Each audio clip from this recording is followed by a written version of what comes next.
I do this for my father, who I've only seen from time to time in my dreams. I do this for you. I do this for my mother, who's finally clean, no longer a fiend. I do this for you.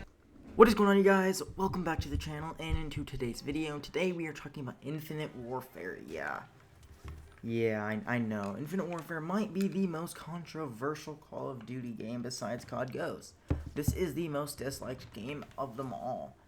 What I mean by this is, on the trailer, it has the most dislikes for a gaming video in YouTube history. It was like the #1, I think, for the longest time, for the most disliked video on YouTube. And I think that's one of the reasons why this game is so overlooked and memed. And, well, I'm here to say, it's not that bad of a game.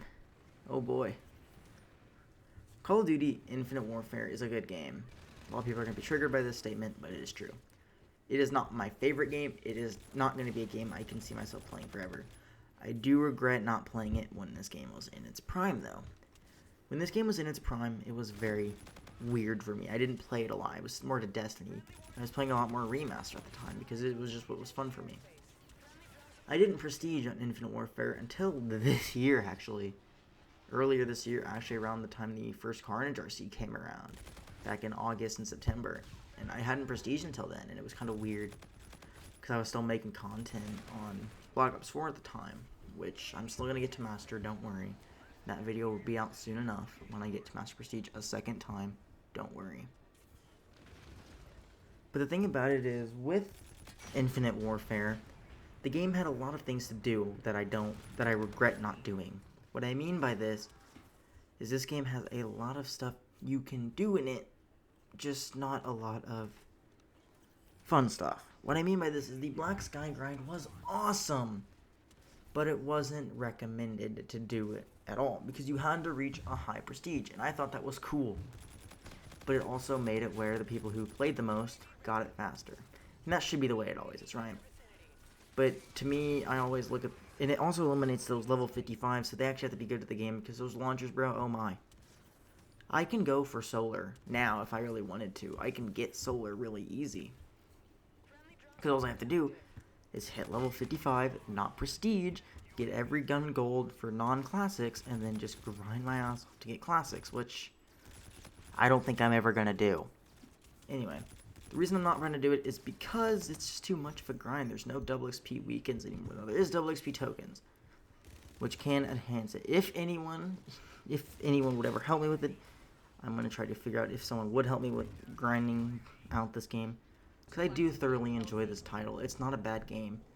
Right here, you're seeing some Genesis, which is a remake of Strike Zone, which I also believe was like a remake of Dome, I think.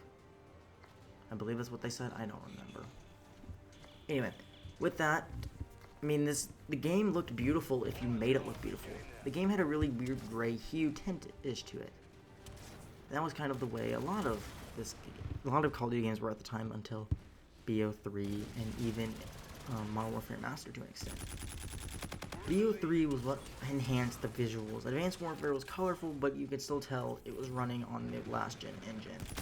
A lot of stuff didn't look great, but the campaign looked beautiful. Kind of like in Ghost, the campaign looked beautiful. But in multiplayer, it didn't look as good on next gen and even on last gen. And that's the same way with Advanced Warfare. It looked beautiful for the story, but you could tell that it had some issues. My voice is getting messed up, I do not know why. Another thing is, with the game's enhancements, you had to use different settings to make the game look good, and I think that's one of the reasons I didn't play the game. It didn't look good.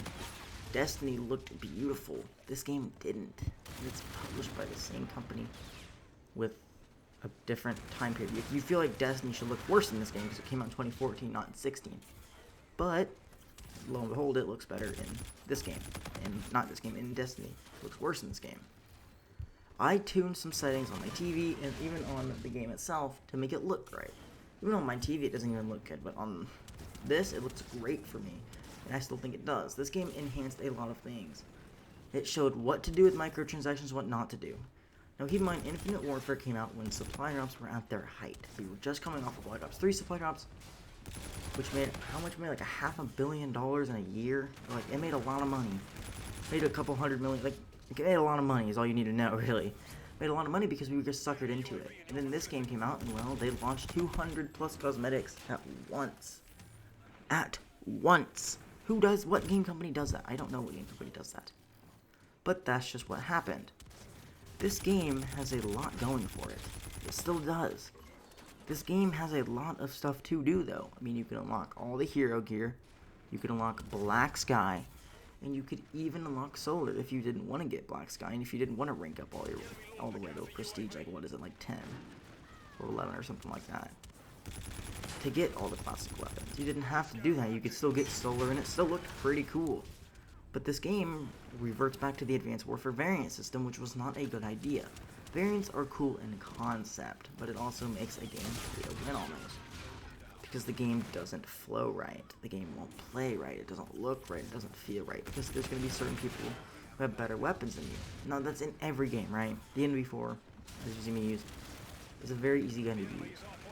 But the variants that I'm using now is a Honey Badger variant, which has an integrated suppressor, meaning I don't have to actually equip one, and it's not taking up a spot, like in Call of Duty Advanced Warfare.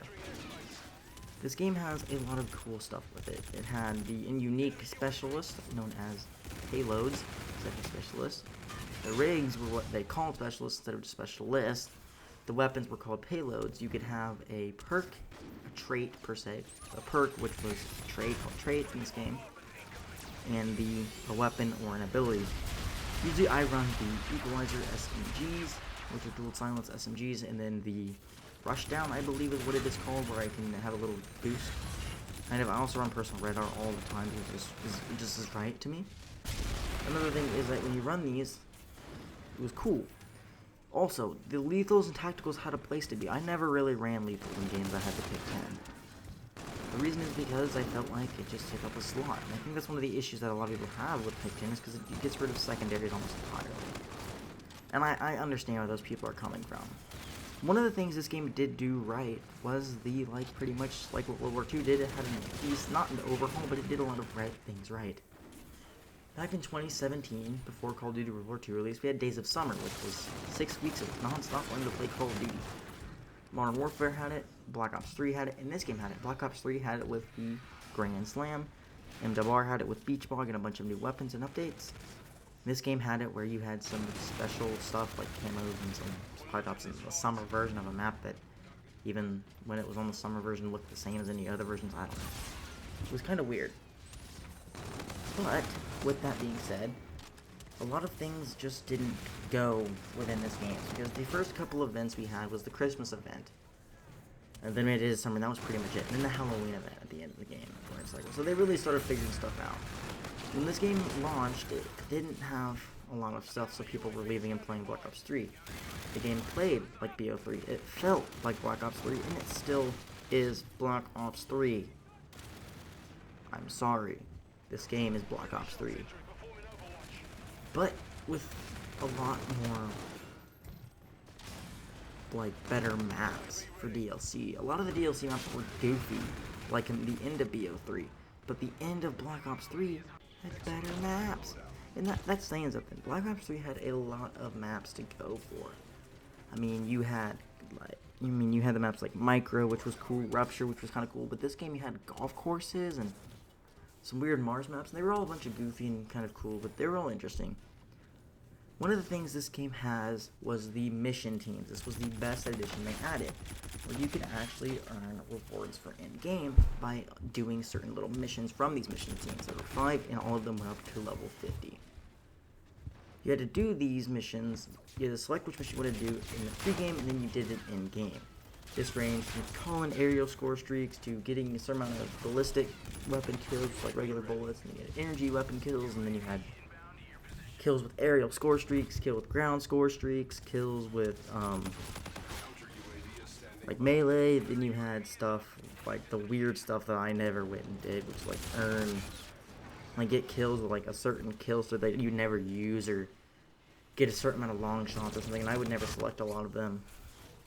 A lot of the ones I would never do was earn 1 assist using tactical grenades, or earn 5 kills while using the striker combat rig. I would never do those because I don't use those characters. Now, yes, That'd be easier to branch out of my comfort zone and unlock, so you have to use characters to get the dark black sky gear, which, oh yeah, there's black sky gear. Not only gold and diamond, you could earn sword and black sky, which was added later on to the game. More innovation, stuff that Call of Duty World War II lacked. Now, the thing about this entire thing is that the game had a lot of stuff to do. It had exactly... Keep in mind, this is how many specialists it had at launch. 6. 6 specialists at launch. Black Ops 3 had like 10 at the end of it, right? But each of these specialists had 3 abilities. 1 weapon and 2 passive usually. And that was a genius idea, and it also had 3 traits. You could also select different body and head pieces. A lot of them actually switched to what zombies was, and I thought that was cool. It added unique stuff for the black market instead of, look at this face paint that does nothing, that doesn't look cool, and no one's gonna see. But when you're running black sky gear, someone's gonna see it. When you're running gold, they're gonna see it. When you're running stuff like the Neo character for the Synaptic guy, you're gonna see it. When they're running Captain Price, you're gonna see it. And I think that's one of the things that this game sorely didn't have, and I think sorely needed. All in all, Infinite Warfare's multiplayer holds up today. It really does. It may take a little bit to find lobbies, and you don't really want DLC, but it holds up. Also, if you haven't played the campaign, would recommend. Zombies, you don't really need to do. But oh, zombies, yeah. Zombies, yeah. You could earn keys in zombies and put them in multiplayer. More innovation, something Black Ops 3 didn't do, something Black Ops 4 didn't do. Something World War II kind of did, but didn't do as good as this game. This game's campaign is great. Zombies was fun if you could get on high rounds. Brave in the Redwoods, I remember the strat back in the day, you'd grind that out. At the end of it, you get 50 keys maybe after 2 hours of playtime because zombies was an easy way to grind keys out, like just chilling. Instead of grinding the tedious multiplayer matches and getting frustrated over and over again. Through just bullshit K-bars and NV4s. I'm sorry. Another thing this game added was score streak variants. Similar to how similar how to Advanced Warfare, how you could customize your score streaks, you could select a variant in this game. Lo and behold, more innovation. Supply drop system was not fair. But hey, it also had a daily login bonus, which was neat. If you had the season pass, you got a better reward than just the free version for just the regular daily login. I thought that was cool too. And if you had the season pass, you got the new weapons for free instead of having to get them through supply drops like in World War II, BO3, and Advanced Warfare. This game did a lot of stuff that no other kind of game has. When I do Modern Warfare Remastered, you're gonna see a lot of things in that game that need to come back. That even, for crying out loud, World War II copies from Modern Warfare Remastered, and I think other games can do if they ever have supply drops in it. All in all, Infinite Warfare's fun. The weapon bouncing could have been better, but they had a lot of weapons for what you could do. A lot of energy, a lot of this. The game was a space game, and that's what they went with.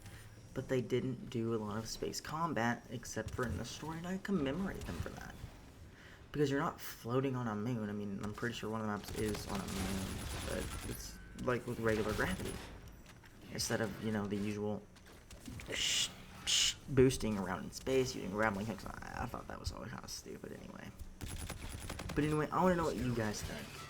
Please tell me in the comments below what you guys thought of this video. If you guys did enjoy it, please do drop it a like. Don't forget to subscribe if you're brand new, and also make sure to go follow me on Twitter. I practically live on that. If you want to, it'll be linked in the description. Also, use code KARNAGEHRC for any G Fuel or Respawn purchases. Currently, their codes are 30% off, I believe, at the time of recording this.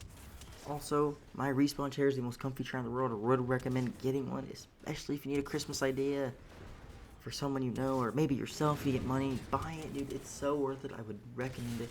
Also, buy some G Fuel. You can also use the code KARNAGE, like I was saying, and buy stuff using those. I know I'm kind of rambling on saying use a code that for a team that I'm not even in. I technically can be called a sold out. Oh my. Anyway, with that out of the way, hope you guys enjoyed the video. If you guys did, please do drop me a rating. I would love to know what you guys think about Infinite Warfare in the comments below. And I will see you guys in the next one.